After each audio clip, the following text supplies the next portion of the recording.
જોશો નું ફ્રેશ જોઈ.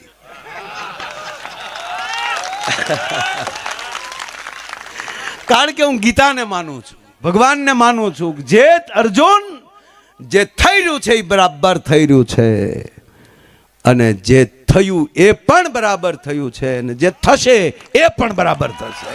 બસ આ દ્વારકાધીશ કહે છે, હું નહીં. વસુદેવ સુતમ દેવમ કંસ ચારુણ મર્દનમ દેવકી પરમાનંદમ કૃષ્ણમ વંદે જગદગુરુ. તાવેડાના આંગણે ક્ષત્રિય વણારાયર યોગ મિત્ર મંડળ દ્વારા આજના આ સમૂહ લગ્ન ઉત્સવમાં મંચ ઉપર ઉપસ્થિત પૂજ્ય મોરારી બાપુના લઘુબંધુ ચેતન બાપુ, પૂજ્ય શનિદેવ મહંત બાપુ, તમામ સંતો તેમજ જેના વિશાળ વડલાની વડવાયુએ મારી જેવા અનેક છોકરાએ હિસકા ખાધા છે અને જે કાયમ સાંઈડો આપ્યો છે એવા આપણા નાના બાપુ રોયલા, તેમજ આખી કમિટી ત્યાં આમંત્રણને માન આપીને પધારેલા, જો નામ લેવા બેસું બધાયના નામ મોઢે છે, પણ ઉપસ્થિત આપણા તમામ વડીલો, સામે બેઠેલા તમામ વડીલો, યુવાન દોસ્તો, તેમજ જે જાન લઈને આવ્યા છે, જે દીકરીઓને લઈને આવ્યા છે, બંને પક્ષ, દાંપત્ય યુગલ, અને જેના આશીર્વાદ સિવાય કાંઈ ન થઈ શકે એવા જે દ્વારકાધીશની જે અહીંયા હાજરી છે, એવા દ્વારકાધીશના ચરણોમાં પણ પ્રણામ કરી આપ બધાના ચરણોમાં પ્રણામ કરું છું. મારી પહેલાંના તમામ વડીલો ખૂબ સારું બોલ્યા, પણ આપણો એક દુહો છે, જનની જણ તો ભક્તજણ, કાં દાતાર કાં સૂર. મંચ ઉપર ભોળાભાઈ છે, આ સમાજના બે અમે એવા કલાકારો છીએ, એટલે અવારનવાર ખૂબ ભેગા થાય ત્યારે મારી કરતા જીલુભાઈ, મારી કરતા પાછું મટીરિયલ જાજુ એની પાસે. હો બાપુ, આ નરું સત્ય છે. અને એમાં હું કઈ અહીં બેઠા છે ને સમાજની વચ્ચે ખોટું અમુક દુહા મને ન સમજાતા ત્યારે રાતે ફોન કરું છું.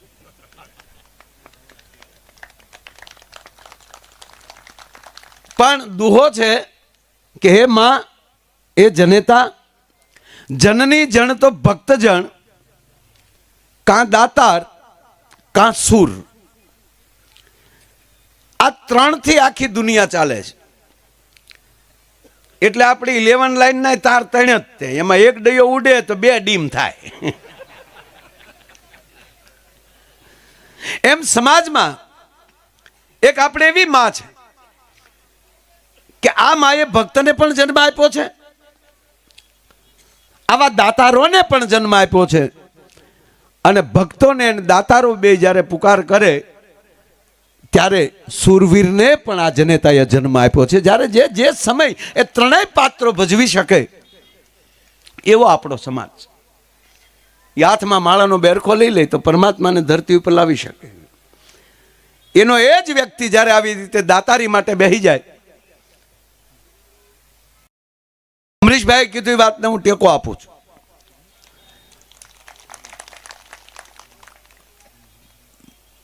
એ પોતે જ્યારે દાતારી કરવા બેસે ત્યારે પણ પોતાના, અને આપણે તો કેવા દાતારો બધા, જે છે એ આપી દેવાનું છે. આપણી પાસે એટલી બધી સંપત્તિઓ નથી, છતાં સમાજ જ્યારે હાકલ મારે ત્યારે પોતાની તિજોરીઓ ખોલી નાખવી, અને ધર્મ માટે જ્યારે કામ પડે, સમાજ માટે જ્યારે કામ પડે ત્યારે મુરલીધર મહારાજનું નામ લઈને ઊભો થઈ જાય. પણ એથી વધારે દુનિયાએ નોંધ લીધી હોય તો એ નોંધ લીધી કે આને મૌન રહેતા આવડે છે સાહેબ. એટલે એનો મને બહુ આનંદ છે. બાપુ દેવાજ બોદર 17 વર્ષ મૌન રહ્યો હતો. 17 વર્ષ દેવાજ બોદર મૌન રહ્યા. કારણ કે ખૂબ મોટી વાતો થતી હતી ત્યારે તો ડિક્લેર એ જ કર્યું હતું કે 9 ગણ આપી દીધો. ચોખવટ નહોતી કરાય, એમ પરિસ્થિતિ નહોતી એવી. આજે વાત કરું છું કેવલ આપણી ખુમારીની વાત કરું છું, આપણા પાયાની વાત કરું છું સાહેબ. કારણ કે બગડો બાપુ મારો ડાયરેક્ટ 40મી પેઢીએ થાય, એની સીધી લીટીનો વારસદાર.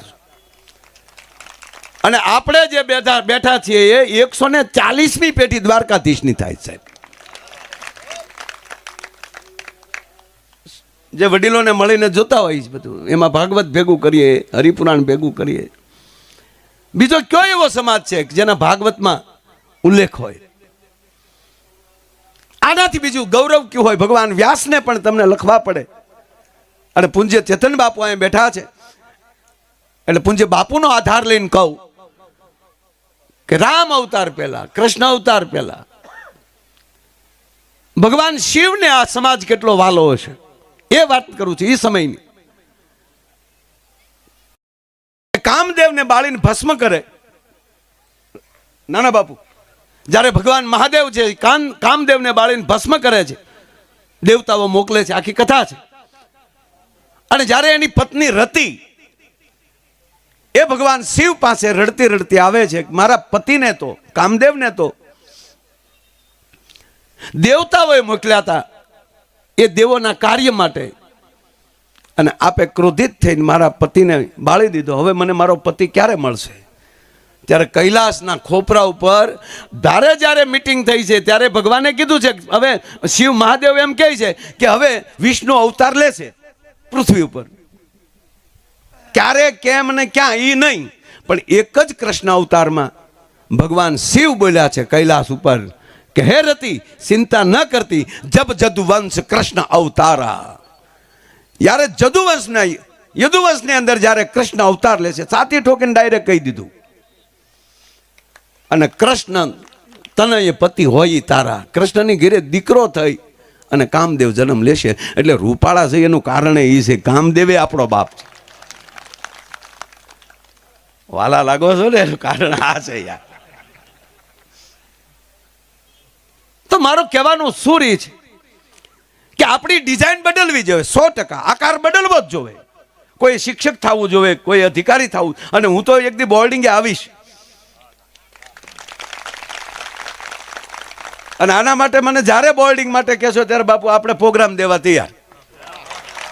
કારણ કે આપણું બજેટ જ્યારે બહુ ઓછું છે, 7.5 જેવું લઈ છે. પણ આજ માયાયર ગૌરવથી લે, આજ 55 વર્ષે પહોંચ્યો છું સાહેબ, અને 35 વર્ષથી આ પ્રોગ્રામ કરું છું.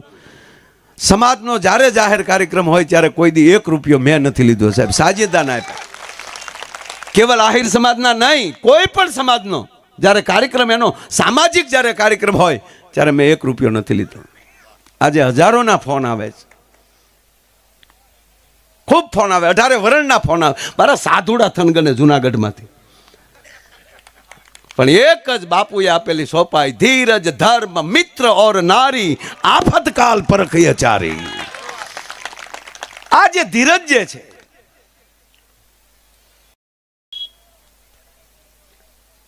એક તારા ટોણા મળાતા હતા દેવાતા હતા કે દેવેશ બાપુ તમે આ, પણ પછી તો પાછું શું થાય, મોટા ભાડા હોય ને એટલે પછી બીજા એમ કે તમે જે કરી બરાબર કર્યું. પછી ઈ વળાક લીધો બાપુ. અને પાછું એટલા ગામોની પટલાઈ આપેલી, ત્યારે પાઘડી પહેરાવેલી, અને કે તમે એટલા ગામની તમને પટલાઈ દેવામાં આવે છે, લઈ લીધી. મારા યુવાનોને કહું છું, વડીલો આપણા બાપ છે. અહીંયા મંચ ઉપર તમે નીચે બેઠા છો, અને અહીંયા વડીલો કે બધા જે સ્ટેજ ઉપર બેઠા છે એમાં ગૌરવ એટલું જ તમારું, આ તમારી તર ઉપર બેઠી છે. ઉકેલ્યા તો તમે છો, આ સમાજની તર છે. ગૌરવ તમારે લેવાનું કે અમારી તરું કેટલી લોટકી છે સાહેબ, બીજું કાંઈ તમારે જોવાનું. ગૌરવ તમારું દૂધ, જે દૂધ હોય એની તર જાડી હોય, ઉત્તમ દૂધ હોય ને તર જાડી હોય. આ તર બેઠી છે, એ ગૌરવ આપનું છે. મારે યુવાનો માટે એટલું જ કહેવું છે કે બસ આપણી ઉર્જા અને આપણી ઓરા એ આપણા વિકાસ માટે રાખો. આપણો વિવેક કેવો હોવો જોઈએ, આપણું શિક્ષણ કેવું હોવું જોઈએ? પાયામાં શિક્ષણ અને સંસ્કાર છે. તમારી એક વાત ઉપર તમારા સંયમ, સંસ્કાર અને કુટુંબનો પરિચય થઈ જતો હોય છે. એક જ આધાર વાણી ઉપર છે. અને એવા યુવાનો બનો. એટલે બોર્ડિંગનો એટલે કહું કે મારે યુવાનો પાસેથી, જે અત્યારે ભણે છે એની પાસેથી વાત એટલી છે કે કોઈ એવું જીલુભાઈ ફંક્શન હોય અને સ્ટેજ ઉપર આઈપીએસ કે આઈએસ બેઠા હોય, આપણે ત્યારે વૃદ્ધ હોઈએ અને સામે બેઠા હોઈએ, અને ત્યારે આઈપીએસ કે આઈએસ નીચે ઉતરીને કહે, માયાભાઈ ઓળખ્યો મને? તેથી તમે બોર્ડિંગે આવ્યા હતા ને, તેથી ભણતો એ વિદ્યાર્થી હું છું. મારે આ ચિત્ર આ જોવું છે, નહીં થૂક ઉડાડવાનું. તમારી પોતાની તાકાત કાંઈક દેખાડો, ક્વોલિટી બનાવો. તમે એક વ્યક્તિ એવી થશો કે આખા જિલ્લાને આજીવન તમારી છત્રછાયામાં રાખી શકો. એથી મોટા એવા થઈ જાઓ કે આખા ગુજરાતને પણ રાખી શકો. અને એમાંથી મોટા એવા થઈ જાઓ ને, એવા મોટા સચિવ થઈ જાઓ તો પાછા દિલ્હી બેઠા હોય, આખા દેશને પણ નીચે આજીવન રાખી શકો. પાયામાં ધર્મ છે. ભગવાન કૃષ્ણ એ ભગવાન શું કામ કહે છે? આપણે કંસને માર્યો એટલે નહીં, બિલકુલ નહીં. બધી તાકાત હોવા છતાં શિશુપાલની હોહો ગાળ્યું સહન કરવાની જેનામાં તાકાત હોય ને, એ કૃષ્ણની નજીક રહી શકે. જેનામાં ધીરજ હોય, જેનામાં સહન શક્તિ હોય. ઓલામાલી હો પૂરી થઈ જાય તો આંગળીમાં ને હાથે નીકળી ગયું થોડું, અને જાણીએ છીએ દ્રૌપદીએ તીર લીરો બાંધ્યો હતો, તરત એનો હાડલાનો કટકો ફાડીને એ તેથી સુદર્શન નીકળી ગયું હતું, પૂછ્યા વગર કે બસ હો. પછી કૃષ્ણની રાહ નહીં જોવે, અસ્તિત્વ રાહ નહીં જોવે, પણ જીવન એવું જીવજો તમારી ભેગો કૃષ્ણ હોવો જોઈએ. પાંડવા નામ ધનંજય, હો બાજુ ન જોયું કૃષ્ણએ. અર્જુન તું ઉભો થા, પાંડવા નામ ધનંજય, તારી અંદર મને મારી છબી દેખાય છે. એમ આપણા નાથને, આપણા ભગવાનને, આપણી કુળદેવીને, આપણા વડીલોને આપણા પ્રત્યે ગૌરવ રહેવું જોઈએ કે અમારા છોકરાની અંદર અમારી છબીઓ દેખાય છે, અમારી અણહારું દેખાય છે. અણહાર કઈ? મર્યાદાની, ધૈર્યતાની, ધીરજની. વિષય જે લઉં છું એ સમાજ માટે જ બોલું છું. જ્યાં ડાયરો બેઠો હોય, જ્યાં પ્રસંગ હોય, અને જ્યાં દેવેદ બાપુ આવે એટલે આખો ડાયરો હડુફ દીને ઊભો થાય, પધારો પધારો. વાત આની હાથ પાછી કે જે થયું એ બાપા. અને આને ખોલાય નહીં, તો ઓલા પાછા આવ્યા હોય તો પાછો કયો દેવો? દીકરો એક જ હતો, એ તો દઈ દીધો હતો. અને હવે એમ ખુલ્લું પડી જાય કે એ ઉગો આપ્યો છે અને આ નવગણ હજી ઘીરે છે, તો પાછો ક્યાંથી કાઢવું? એટલે વણાક, સહન શક્તિ, ધીરજ. જ્યારે આવે ડાયરો ઊભો થાય, આવો આવો બાપુ, બહુ સારું. અને બાપુ મને એક પ્રસંગ એટલે ગમે કે એક યુવાન જ્યારે જ્યારે આ ઘટના બને, ડાયરો રામ રામ કરે દેવાતા હતા, એટલે આ માણસ ઊભો થઈને વયો જાય.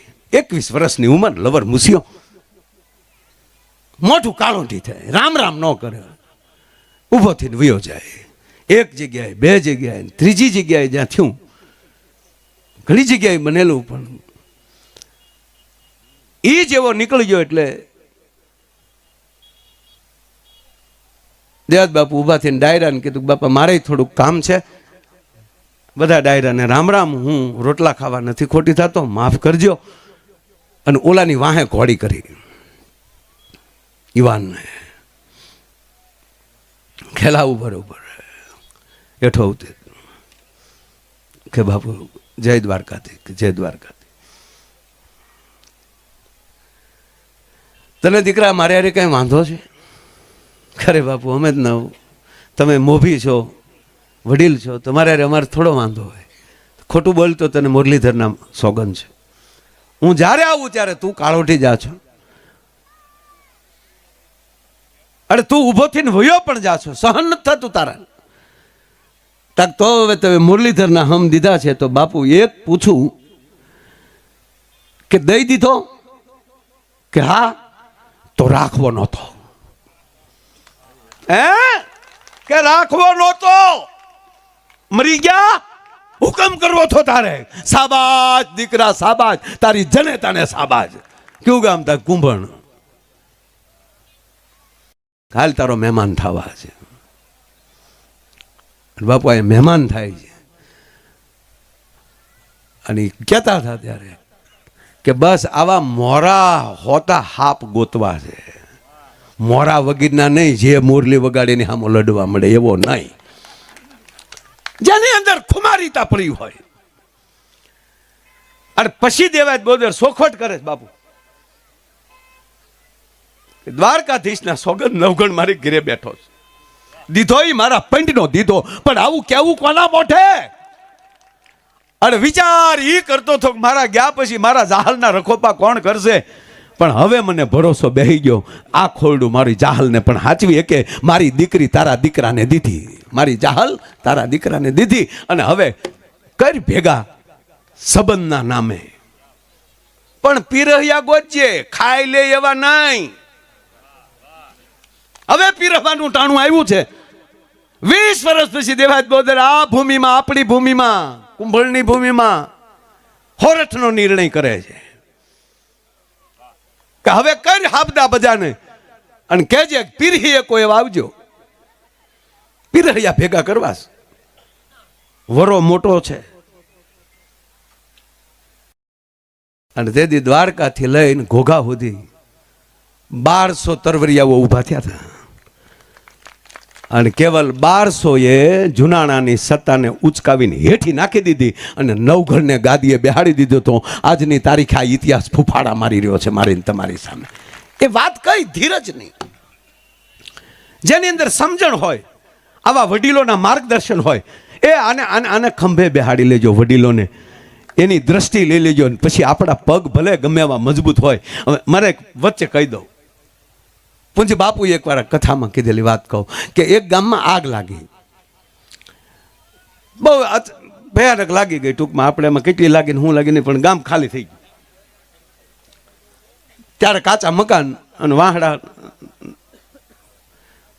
એવું જ હોય બધું, એટલે બધું ભડભડ ભડભડ, એટલે આખું ગામ દોડી દોડીને સરપંચ આખું ગામ વહી ગયું.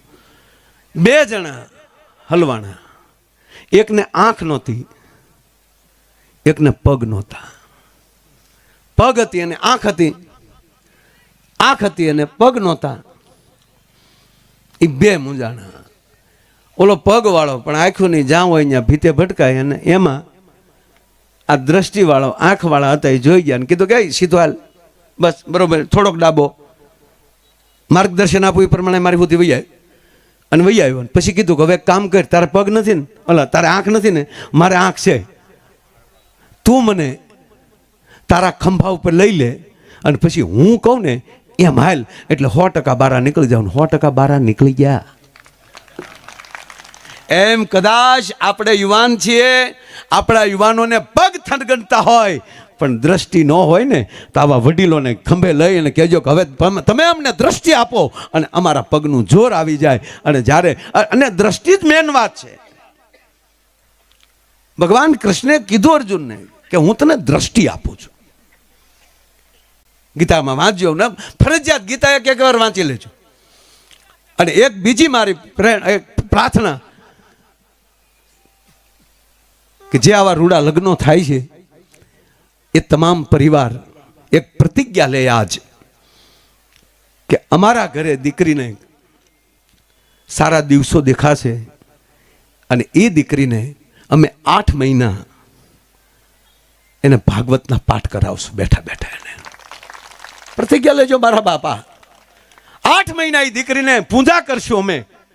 અને એ આખો પરિવાર 8 મહિના સવારમાં જાગીને દ્વારકાધીશને પ્રાર્થના કરે, કુળદેવીને પ્રાર્થના કરે કે અમારા ઘરે દિવ્ય ચેતનાનું આગમન કરજો, અમારા ઘરે દિવ્ય ચેતનાનું આગમન કરજો. આ તમે 8 મહિના પ્રાર્થના કરો અને પછી અખતરો જોઈ લેજો, એ તમારી ઘરે દ્વારકાધીશની જ ચેતના તમારી ઘરે પ્રવેશ કરશે. કારણ કે અનેક ચેતનાઓ આકાશમાં ફરે છે, એને અવતરવું છે. એ આવી માવુને ગોતે છે, એ કાંઈ ભેળપુરી વાળી પાસે નહીં જાય. એ ચેતનાઓ, આ બધાય સંસ્કાર આપણા વડીલો પાસેથી મળ્યા છે. બસ આવું જ્યારે જ્યારે કાર્ય થાય ત્યારે સમાજનો દ્રષ્ટિ લઈએ, આપણા પગનો થનગનાટ લઈએ અને આપણી જે એકતા જે છે, ભેદ છોડીએ. બધાએ કેટલાક ખાનામાં રહેશો, હજી કેટલાક ખાના કરવા છે. પગે લાગીને તમારો દીકરો માયો આયર દીકરો થઈને તમારી પાસે એક બે હાથ જોડીને ભીખ માગે છે કે હવે બધું છોડો. હમણાં જ થોડાક દિવસ પહેલા સંઘના વડા મોહન ભાગવતજી સાથે બેસવાનું થયું. હજી 5 દિવસ પહેલા 2 કલાક જેટલું બેઠા એની સાથે, અને એણે જે વાત કરી કે માયાભાઈ 5 સૂત્રો બધાને આપજો. અને પૂજ્ય બાપુના બહુ યાદ કર્યા કે સમરસતાનું મોટામાં મોટું કોઈ કામ કરી રહ્યું હોય તો પૂજ્ય મોરારી બાપુ કર્યા છે કે એ ઝૂંપડે જઈ જઈને નાના માણસનો રોટલો ખાઈ આવે છે, નાના મોટાનો ભેદ તોડી નાખે છે. બસ આપણા આંગણે સ્વચ્છતા આવે, આપણા આંગણે સ્વદેશીપણું આવે, આપણા આંગણે સમરસતા આવે, આપણો પાડોશી આપણાથી દુઃખી ન થાય, આપણો પાડોશી આપણા ગામનો નાનો માણસ આપણાથી એક સંતોષકારક થાય, બીજા સમાજનો માણસ તમને પ્રેમ કરે, તમારા પ્રત્યે એનો ભાવ પેદા થાય. તમારા આંગણે તુલસી રોપાય, વૃક્ષો રોપાય, અને આપણા આંગણે રાષ્ટ્ર પ્રેમ પેદા થાય. ધર્મ તો હોય પણ ભારત પ્રત્યેનો સ્વદેશીપણાનો રાષ્ટ્રપણાનો આપણી અંદર પૂરેપૂરો. તમે બધું કરી શકશો, જો રાષ્ટ્ર નહીં બચાવી શકો તો શું થશે? રાષ્ટ્ર બચાવો શું કરવું? કે ધર્મ ક્યારે બચે? કે આપણી અંદર એકતા આવે. 5 જ હોય પણ હારા હોય તો કૃષ્ણ જેવા લાગીએ, પણ જે વડીલો હામાં બરબરિયા કરતા હોય, આ દુર્યોધન કર્યું. હું રાજા ધૂતરાષ્ટ્ર મજબૂર કરી દીધો, તો તમે કયો એમ, તો તમે કયો એમ. દુર્યોધને જેને સેવાડાના નાના માણસ કે આવી વ્યક્તિ સાથે આખા ભીષ્મ જેવા ન બોલી શકે, ત્યારે કૃષ્ણ કહેતો હોય. એને તો બહુ અલગ શબ્દ વાપર્યો છે કે હે અર્જુન, આના વિનાશ માટે હું જન્મ લેતો હોઉં છું. પરિત્રાણાય સાધુનામ, આ સંતોનો અને આવા વડીલોના પરિત્રાણ કરવા માટે હું આવતો હોઉં છું.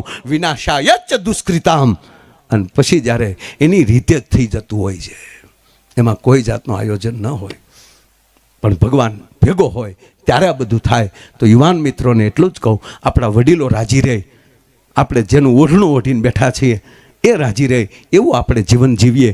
અને આવા ધર્મના કાર્યો, રાષ્ટ્રના કાર્યો અને આવા સમાજના કાર્યો, શરૂઆત તો સમાજથી થાય ને. આવી રીતે ભેગા બેહતા થઈ જાય મારા બાપ, તો જેનું અન્ન ભેગું એનું મન ભેગું, અને આવા વડીલોના સાયો મળ્યો હોય, અને ત્યારે આવો રૂડો અવસર હોય. નહીં તો છેલ્લે એક વાત કહી ને તમે એમ થાય કે માયાભાઈ પાછું એનો મૂળ તો પ્રોગ્રામનું કાંઈ કીધું નહીં.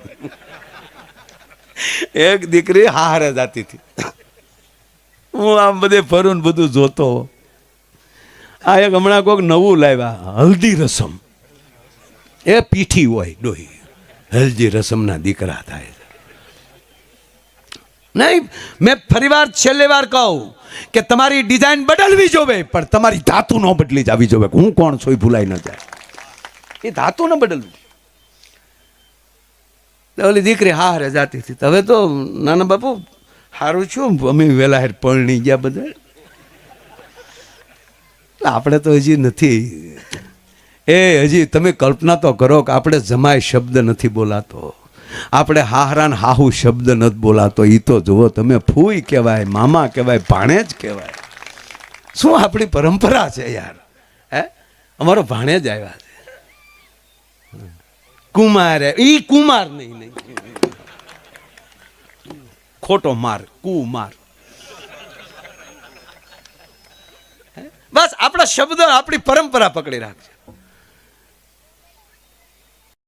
માંડવે બેઠા હોય તો એ રાધા કૃષ્ણની જ જોડ દેખાવી જોવે, રામ સીતાની જ જોડ દેખાવી જોવે. એમાં કોઈના બાપની તાકાત નહીં કે માણસ હાર બદલાવી શકે. વરરાજા રાજા જ લાગવો જોઈએ. આ ફેરા પૂરા થયા ને વિદાય આવ્યું, તે કન્યા બાવડું પકડીને જાતી હતી. ઓલો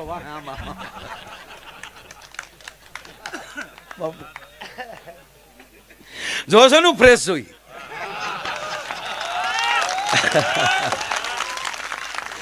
કારણ કે હું ગીતાને માનું છું, ભગવાનને માનું છું. જે અર્જુન, જે થઈ રહ્યું છે એ બરાબર થઈ રહ્યું છે, અને જે થયું એ પણ બરાબર થયું છે, અને જે થશે એ પણ બરાબર થશે.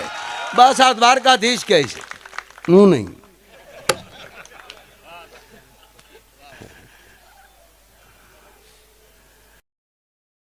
કન્યા હવે વિદાય થાય બાપુ, એટલે આખું ઘર રડતું હોય ને વિદાય વખતે. આવજો બેની આવજો, કાગળ પત્ર, વિદાય ગીત હાલતા હોય. તે તો બહુ કેમેરા ઉતાર્યા હોય, જોયું હોય. અમારી કરતા વધારે કેમેરા વાળાને ખબર હોય, કારણ કે નજીકથી પાડતા હાસુ હાસુ રોવે છે, ખોટું ખોટું રોવે. પછી અમુક અમુક તો આવડા પાછા ડિલેટ કરતા હોય કે આ કાઢો ભૂંડું લાગશે.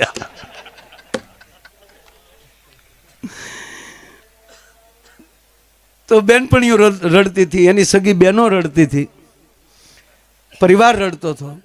ના તો ગાડીએ પોગી ગયેલા. તો વરરાજો બે હામું જોવે. આ કન્યા નહોતી રોતી, બોલો. કન્યા તો મજબૂતાઈથી બાવડું પકડીને હાલી જતી હતી. તો ઓલો બિચારો ઢગેશ, એને થયું કે આ કેમ નથી રોતી એમ. તે વરરાજાને વહેમ આવ્યો કે મને એટલો બધો સારો લાગ્યો હશે ને, એટલે થયું કે ઘરના ભલે રડે પણ આવો વરરાજો મળ્યો તો થોડું રડવાનું હોય. અને આ વરરાજાને અમુકને આમ ખોટે ખોટી હવા આવી જાય કે હું વરરાજો હારો છો એટલે કરતા. રહેવા દે, હજી આ નથી કાંઈ ખુલ્યું. ઘરે આવશે જ ખબર પડશે.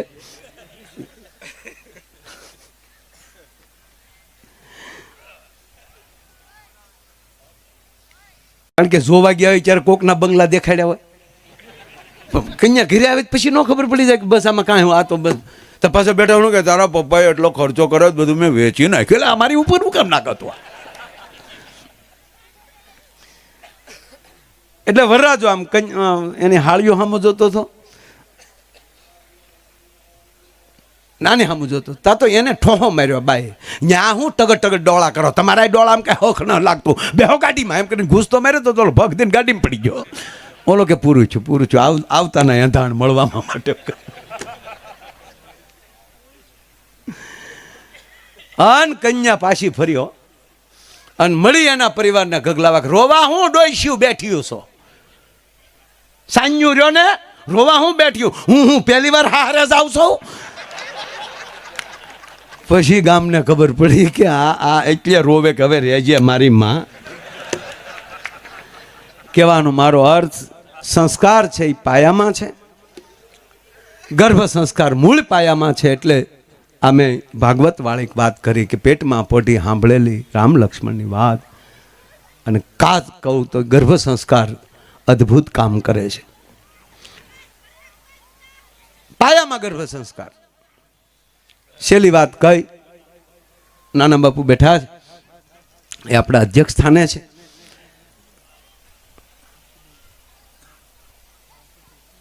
ટૂંકી વાત લઈ લો. અભિમાન્યુનું મૃત્યુ થાય છે.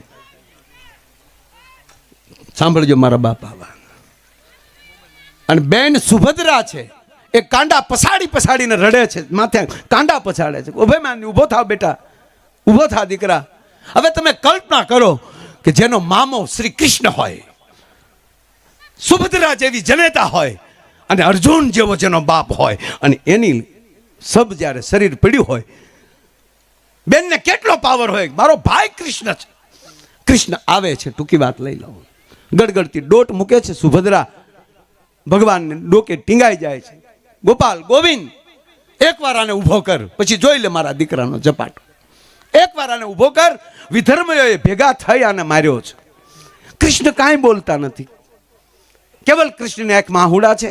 રુદનની પરાકાષ્ઠા થાય છે. બેન છાતીમાં ઢીકા મારે કે ગોવિંદ તને કહું, મારા દીકરાને નીતિ નિયમોને નેવે મૂકીને આ લોકોએ માર્યો છે. ત્યારે ભગવાન કૃષ્ણ બોલે છે એ જ વાત એટલી કે સુભદ્રા સાવધાન, બાવડું પકડીને ઝટકો માર્યો.